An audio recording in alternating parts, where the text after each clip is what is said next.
Ik ben Vrouwtje. Opgroeid in Haarlem met mijn heid, mem en 4 zussen. Taal had mij altijd al boeid. En mijn zussen ook. Alle 5 hadden wij een taal gestudeerd. Alleenig mijn jongste zus en ik wonen nog in Friesland. De oren in Noorwegen en Schotland. En het bijzondere, ik daar jest Friesk. Al mijn buitenlandse neefjes en nichtjes praten Friesk. Die taal verbindt dus.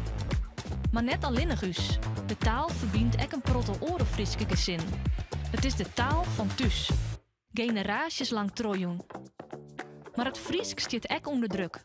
Daarom maakt je Riek en provincie afspraken hoe ze de Frieske taal beschermen en bevorderen willen. Die afspraken staan in de BFTK, de bestuursafspraak Frieske taal en cultuur. In deze videoserie Gewoon Friesk, de taal van thuis, neem ik je mee in de BFTK onder de hand van de 5 thema's die erin staan. Deze keer taaluitdracht. Want mij hield niet meer mingde taalrelaties, is het Friesk net altijd lieke vanzelfsprekend. En dat wils met taligheid een grut cadeau wezen in. Ik ben Sita de Vries en ik werk op de Pabel van NHL Stenden Hogeschool in Ljouwert. En wat doe je correct? Ik ben docent Friesk, of Frieske taal en cultuur sinds een jaar. Daarnaast begeleid ik studenten in haar eigen studie, vaardigheden en voortgang. Ja, en wat is dan die meerwaarde van die meertaligers? Nou, dat is toch heel wat wend best om heel te schakelen tussen taal. Dus je hast echt in brein heel flexibel. En ook pikst heel gauw weer orentaal op. De vergelijkens het dan met de taal niet in hollen. Die is al kist of zo? Die is al kist. Ja. Hè, dus,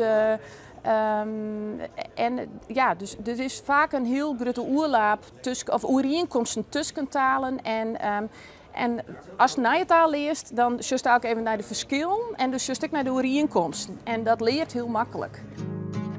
In het dorpje Beltsum jest meerdere talen terug elkaar heen. Maar toen praat je hem dus Engels bij elkaar. Ja. En hoe is dat nou dan? Hoe is het je thuis?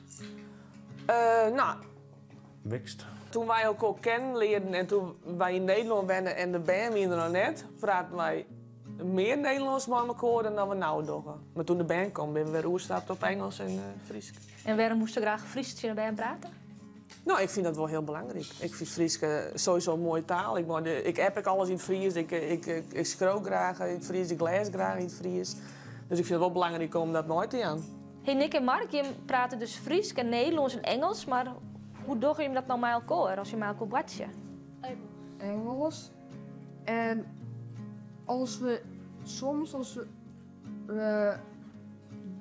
buiten binnen, dan spinnen we dan doen we Nederlands. Maar meestal wanneer iemand oors is en net buiten is, spreken we meestal Fries. Is het dan bijvoorbeeld slim als het in Fries praat en juist maar een Engels accent? Of dat er wat Engelse woorden of Nederlandse woorden terug komen? Want dat, als dat in Ian hoe praat wordt, dat mengt wel met elkaar. Ja, maar bij jonge band is dat eigenlijk een heel natuurlijk proces. Jonge band die haar ook wel eens wat een tussentaal, dus dat is helemaal net zo slim. En soms kennen ze gewoon de taal nemen net van maskierden, dan broeken ze een woord van de ene taal in de andere taal.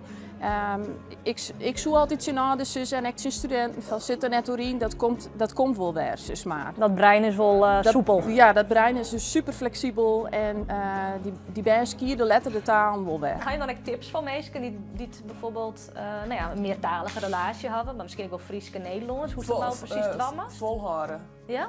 Consequent volhouden. Nou ja, in het begin gaat het wat langzamer, omdat ze moet 3 talen leren. En dat, nou, in het begin voor hen is wat moeilijker, maar ja, op het moment dat ze doorhebben welke taal ze moeten spreken, dan gaat het zonder moeite. En maar de hoen, wat voor taal praat je maar de hoen? Ja, ik praat in Engels. Ja, gewoon Engels. Tip.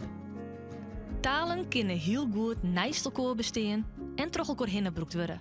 Beziek je het maar eens.